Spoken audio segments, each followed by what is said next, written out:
ಓಂ ಶ್ರೀ ಗುರುಭ್ಯೋ ನಮಃ. ಫ್ರೆಂಡ್ಸ್, ಎಲ್ಲರಿಗೂ ನಮಸ್ಕಾರ. ಪ್ರೀತಿಯ ಮೇಷರಾಶಿಯವರೇ, ಈ ಕಡೆ ಒಂದು ಸಲ ಗಮನಿಸಿ. ನಿಮ್ಮ ಜೀವನದಲ್ಲಿ ಈಗ ಆರಂಭವಾಗುತ್ತಿರುವ ಕಾಲ ಇದೆಯಲ್ಲ, ಅದು ಬರೀ ಸಮಯ ಅಲ್ಲ, ಇದು ನಿಮ್ಮ ದಶಕಗಳ ಹಣೆ ಬರಹವನ್ನೇ ಬದಲಿಸುವಂತಹ ಒಂದು ಮಹಾಘಟ್ಟ.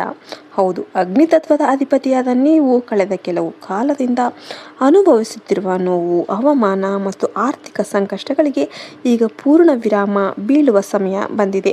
ಮುಂದಿನ 24 ಗಂಟೆ ನಿಮ್ಮ ಬದುಕಲ್ಲಿ ಅತ್ಯಂತ ಪ್ರಮುಖವಾದ ಬದಲಾವಣೆಗಳನ್ನು ತರಲಿದೆ. ನೀವು ಯಾವುದನ್ನು ಕಳೆದುಕೊಂಡಿದ್ದೀರೋ ಅದನ್ನು ಮರಳಿ ಪಡೆಯುವ ಸುದಿನಗಳು ಆರಂಭ ಆಗ್ತಾ ಇವೆ. ಆದರೆ ಮೇಷರಾಶಿಯವರೇ, ನಿಮ್ಮ ವೇಗ ಮತ್ತು ನಿಮ್ಮ ಆವೇಶವೇ ನಿಮಗೆ ಕೆಲವೊಮ್ಮೆ ಶತ್ರುವಾಗಿ ಮಾಡಿಬಿಡುತ್ತೆ. ಹಾಗಾಗಿ ಈ ಸಮಯದಲ್ಲಿ ನೀವು ಅತ್ಯಂತ ಎಚ್ಚರಿಕೆಯಿಂದ ಇರಲೇಬೇಕು. ನಿಮ್ಮ ಪ್ರಗತಿಯನ್ನು ಕಂಡು ಹೊಟ್ಟೆ ಕಿಚ್ಚು ಪಡುವವರು ನಿಮ್ಮ ಆಪ್ತರ ವಲಯದಲ್ಲೇ ಇದ್ದಾರೆ. ನೀವು ಮುಂದೆ ಹೋಗೋದನ್ನು ತಡೆಯೋದಕ್ಕೆ ಅವರು ಗುಪ್ತವಾಗಿ ಸಂಚು ರೂಪಿಸ್ತಾ ಇರ್ತಾರೆ. ನಿಮ್ಮ ಆಲೋಚನೆಗಳನ್ನು, ನಿಮ್ಮ ಮುಂದಿನ ಗುರಿಗಳನ್ನು ಮತ್ತು ನಿಮ್ಮ ಹಣಕಾಸಿನ ವ್ಯವಹಾರಗಳನ್ನು ಯಾರಿಗೂ ಬಿಟ್ಕೊಡ್ಬೇಡಿ. ಮೌನವಾಗಿ ಸಾಧಿಸುವುದೇ ಈಗ ನಿಮ್ಮ ಗೆಲುವಿನ ಏಕೈಕ ಮಂತ್ರ. ನಿಮ್ಮ ಜೀವನದಲ್ಲಿ ಈಗ ದೈವಿಕ ಶಕ್ತಿಯ ಸಂಚಾರ ಆಗ್ತಾ ಇದೆ. ಈ ಶಕ್ತಿ ನಿಮ್ಮನ್ನು ಎಲ್ಲ ನಕಾರಾತ್ಮಕ ಶಕ್ತಿಗಳಿಂದ ರಕ್ಷಿಸುತ್ತೆ. ನೀವು ಕಳೆದ ವರ್ಷಗಳಲ್ಲಿ ಪಟ್ಟ ಪರಿಶ್ರಮ, ಸುರಿಸಿದ ಕಣ್ಣೀರು ಮತ್ತು ಮಾಡಿದ ತ್ಯಾಗಕ್ಕೆ ಈಗ ಸರಿಯಾದ ಪ್ರತಿಫಲ ಸಿಗುವ ಕ್ಷಣಗಳು ಹತ್ತಿರ ಬಂದಿವೆ. ಆದರೆ ಈ ಮಹತ್ವದ ತಿರುವಿನಲ್ಲಿ ನೀವು 3 ಘೋರ ತಪ್ಪುಗಳನ್ನು ಮಾಡಲೇಬಾರದು. ಮೊದಲನೇದಾಗಿ, ಅತಿಯಾದ ಆತ್ಮವಿಶ್ವಾಸದಿಂದ ಇತರರನ್ನು ತುಚ್ಛವಾಗಿ ಕಾಣೋದು. ಎರಡನೆಯದಾಗಿ, ನಿಮ್ಮ ರಹಸ್ಯಗಳನ್ನು ಎಲ್ಲರ ಮುಂದೆ ಬಾಯಿ ಬಿಡೋದು. ಮತ್ತು ಮೂರನೆಯದಾಗಿ, ತಾಳ್ಮೆ ಕಳೆದುಕೊಂಡು ಆತುರದ ನಿರ್ಧಾರ ತೆಗೆದುಕೊಳ್ಳೋದು.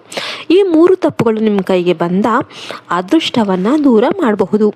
ಮೇಷರಾಶಿಯವರ ಮಾತುಗಳಿಗೆ ಸದ್ಯದ ಪರಿಸ್ಥಿತಿಯಲ್ಲಿ ಅಪಾರವಾದ ಕಾಂತೀಯ ಶಕ್ತಿ ಇದೆ. ನೀವು ಏನು ಮಾಡ್ತಿದ್ದೀರೋ ಅದು ನಿಜವಾಗುವ ಸಾಧ್ಯತೆ ಹೆಚ್ಚು ಇದೆ. ಹಾಗಾಗಿ ಕೆಟ್ಟದನ್ನು ಆಲೋಚನೆ ಮಾಡಬೇಡಿ ಅಥವಾ ಯಾರನ್ನೂ ಕೂಡ ಶಪಿಸಬೇಡಿ. ಸಕಾರಾತ್ಮಕವಾಗಿ ಮಾತನಾಡಿದರೆ ಮಾತ್ರ ಸೌಭಾಗ್ಯ ನಿಮ್ಮ ಮನೆ ಬಾಗಿಲಿಗೆ ಬರುತ್ತೆ. ಉದ್ಯೋಗದಲ್ಲಿ ಹೊಸ ಜವಾಬ್ದಾರಿಗಳು ಸಿಗಲಿವೆ. ವ್ಯಾಪಾರಸ್ಥರಿಗೆ ದೊಡ್ಡ ಲಾಭದ ಮುನ್ಸೂಚನೆ ಸಿಗಲಿದೆ. ಅವಕಾಶಗಳು ನಿಮ್ಮನ್ನು ಹುಡುಕಿಕೊಂಡು ಬಂದಾಗ ಅದನ್ನು ನಿರ್ಲಕ್ಷ್ಯ ಮಾಡಬೇಡಿ, ಯಾಕೆಂದರೆ ಇಂತಹ ಅವಕಾಶಗಳು ಪದೇ ಪದೇ ಬರೋದಿಲ್ಲ. ಕುಟುಂಬದಲ್ಲಿ ಸಣ್ಣ ಪುಟ್ಟ ಕಿರಿಕಿರಿ ಆಗಬಹುದು, ಆದರೆ ಮನೆಯ ಹಿರಿಯರ ಮಾತನ್ನು ಗೌರವಿಸಿ ಶಾಂತವಾಗಿರಿ. ಕೋಪ ನಿಮ್ಮ ಬುದ್ಧಿಯನ್ನು ಮಬ್ಬುಗೊಳಿಸದಂತೆ ನೋಡಿಕೊಳ್ಳಿ. ಆರೋಗ್ಯದ ಬಗ್ಗೆ ಹೇಳೋದಾದರೆ, ಅತಿಯಾದ ಕೆಲಸದ ಒತ್ತಡದಿಂದ ತಲೆನೋವು ಅಥವಾ ಆಯಾಸ ಅನ್ನೋದು ಕಾಣಿಸಿಕೊಳ್ಳಬಹುದು. ಸರಿಯಾದ ಸಮಯಕ್ಕೆ ಊಟ ಮತ್ತು ವಿಶ್ರಾಂತಿ ಅನ್ನೋದು ತುಂಬ ಅತ್ಯಗತ್ಯವಾಗಿರುತ್ತೆ.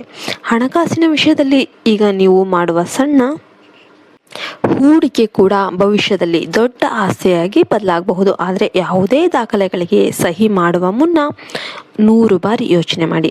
ನಿಮ್ಮ ಅದೃಷ್ಟದ ಬಲವನ್ನು ಹೆಚ್ಚಿಸಿಕೊಳ್ಳೋದಕ್ಕೆ ದಾನ ಧರ್ಮದ ಮೊರೆ ಹೋಗಿ. ವಿಶೇಷವಾಗಿ ಮಂಗಳವಾರದ ದಿನ ಕೆಂಪು ಬಣ್ಣದ ವಸ್ತುಗಳನ್ನು ಅಥವಾ ಹಸಿದವರಿಗೆ ಅನ್ನದಾನ ಮಾಡೋದ್ರಿಂದ ನಿಮ್ಮ ದೋಷಗಳು ನಿವಾರಣೆಯಾಗಿ ಪುಣ್ಯ ಪ್ರಾಪ್ತಿಯಾಗುತ್ತೆ. ಪ್ರತಿದಿನ ಕುಲದೇವತೆಯನ್ನು ಅಥವಾ ಇಷ್ಟ ದೇವತೆಯನ್ನು ಪ್ರಾರ್ಥನೆ ಮಾಡೋದು ನಿಮ್ಮ ಮಾನಸಿಕ ಬಲವನ್ನು ಹೆಚ್ಚಿಸುತ್ತೆ.